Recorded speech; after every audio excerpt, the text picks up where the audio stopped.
Life has always been intertwined with sibling rivalry, but my sister Abigail seemed to take it to a whole new level. You see, before I met my husband Felix, the three of us, being my mother, Abigail, and I, were living under the same roof. It was when I got married that I moved out, but Abigail was still unmarried and continued to live with our mother. I am grateful that I got to be away from them, especially my sister, who's known for her sticky fingers. Living with her was hell because things will suddenly go missing because of her knack for stealing. Just like that time with my snack, one day, as I eagerly set up the living room for a relaxing movie marathon night, I couldn't help but feel a burst of excitement. I had been looking forward to this moment of unwinding and indulgence all week. Just as I settled onto the couch, ready to press play, I reached for the bag of my favorite snacks, only to find it empty. My heart sank as I realized that Abigail had struck again. Oh, seriously? I grumbled. My excitement is deflating like a balloon. I had picked and saved those snacks for my movie night, but because of Abigail's habit of rummaging through the pantry and snatching whatever caught her eye, I am left with nothing to munch on. Feeling annoyed, I decided to confront her about it. I found her in the kitchen, casually sipping on her favorite drink.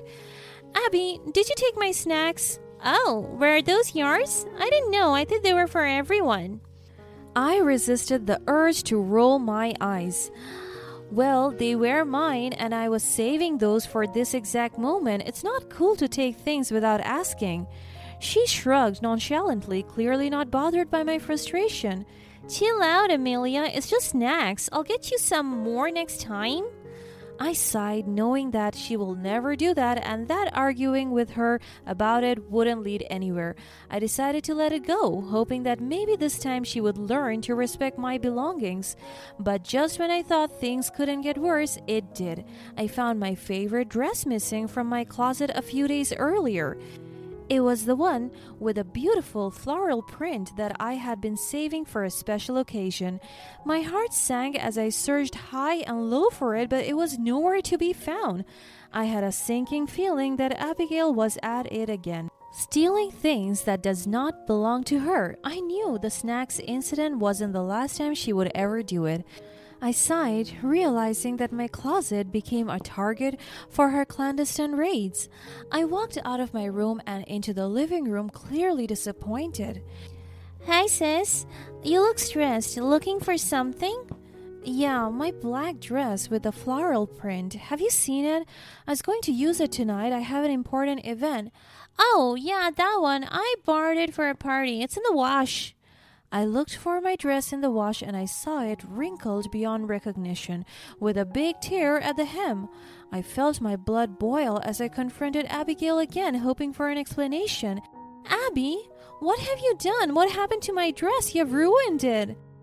"Oops, I forgot to tell you about that. The party was so wild and things got a little messy. Just sew that and it will be good to go. No need to panic."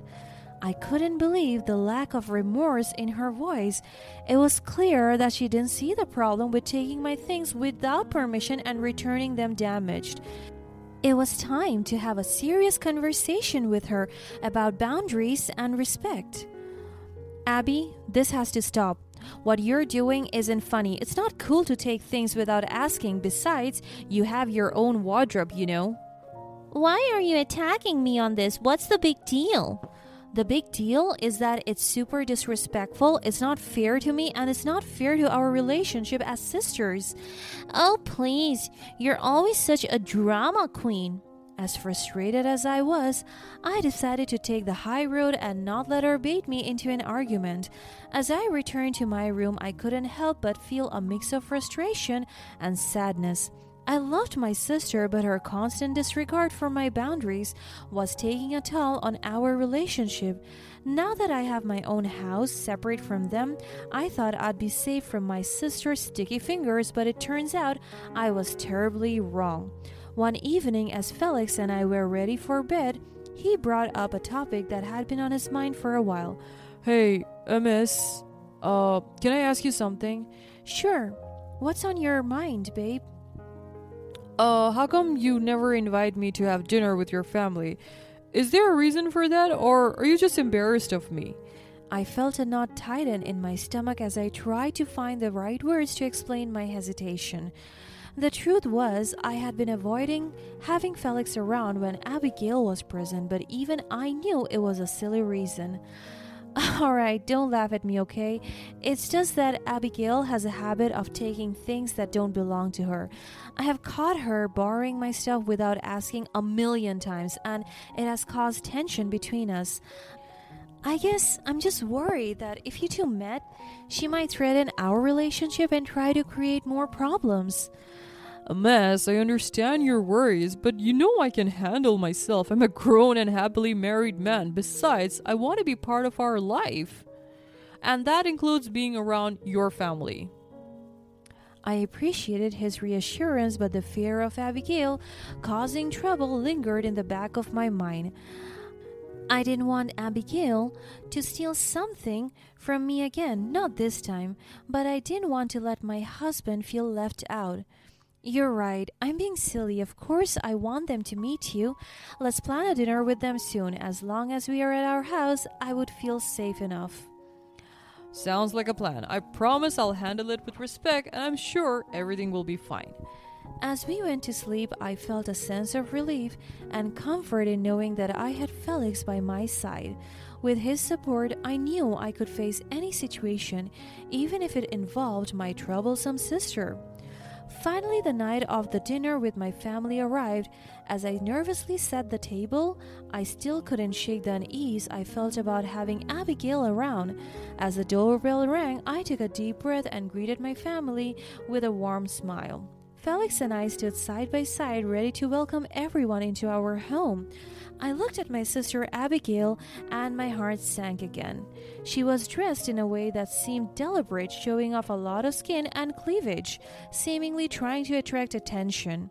I glanced at Felix, and to my dismay, I noticed a change in his demeanor. He seemed visibly drawn to Abigail, and was evident that he found her attractive.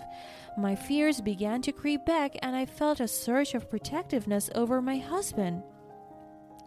As Abigail approached, I mustered the courage to pull my husband closer to my side, hoping to send a subtle message that I wouldn't allow her to come between us. I leaned in and whispered, "Keep your hands to yourself. He's mine." "I don't even know what you're so worried about."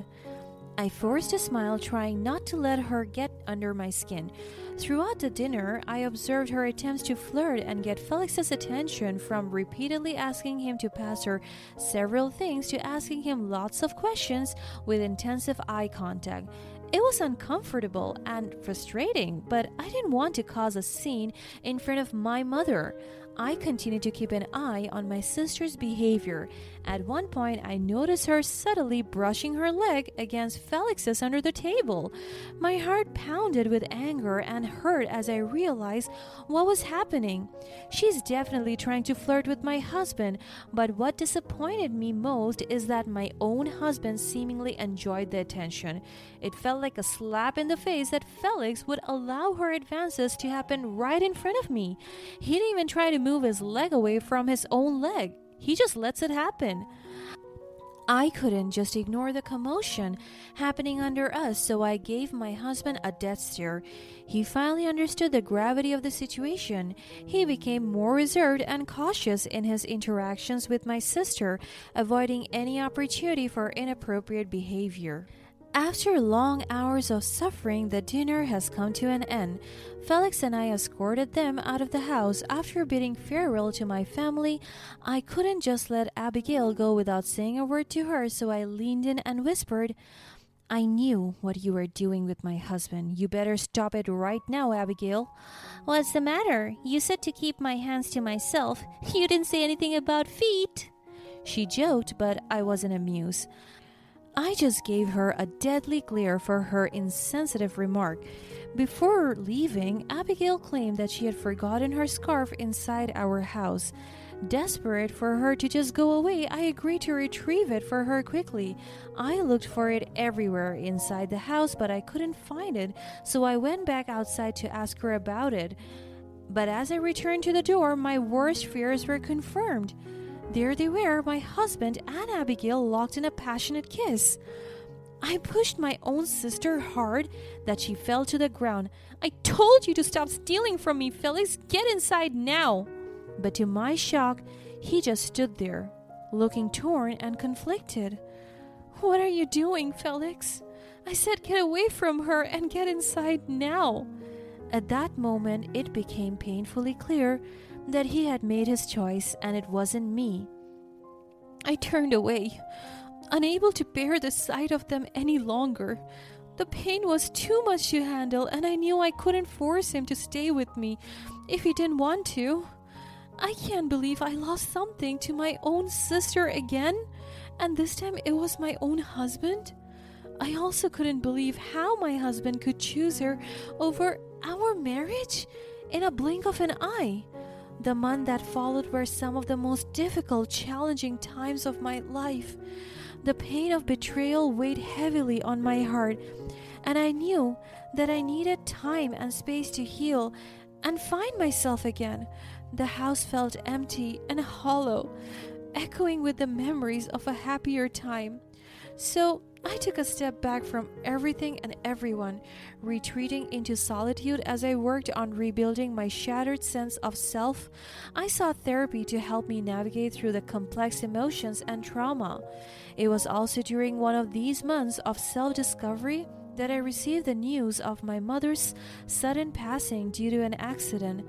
The pain of losing her was another blow, and I found myself grappling with grief and loss on top of the heartache I was already experiencing. As the executor's meeting for my mother's will approached, I knew that I would eventually have to face Abigail and Felix again. It's a daunting prospect, but it's also a necessary step in closing this chapter of my life. As the will was read, the atmosphere in the room grew tense. The lawyer's voice echoed through the silence. "And as per your late mother's wishes, her entire estate, including all properties and assets, is bequeathed to her daughter Amelia for her unwavering dedication and care during her final years." It became clear that our mother had seen through Abigail's facade. My mother left me as the sole heir of her inheritance. It's such a substantial amount of money and valuable assets that it could change the course of one's life. "Amelia, this is unfair. How can you take everything? We're sisters." Mom made her decision, and unlike you, I did not even have to steal it. It was given to me. I couldn't help but feel grateful for my mother's recognition of my love and care despite having to move out from her house.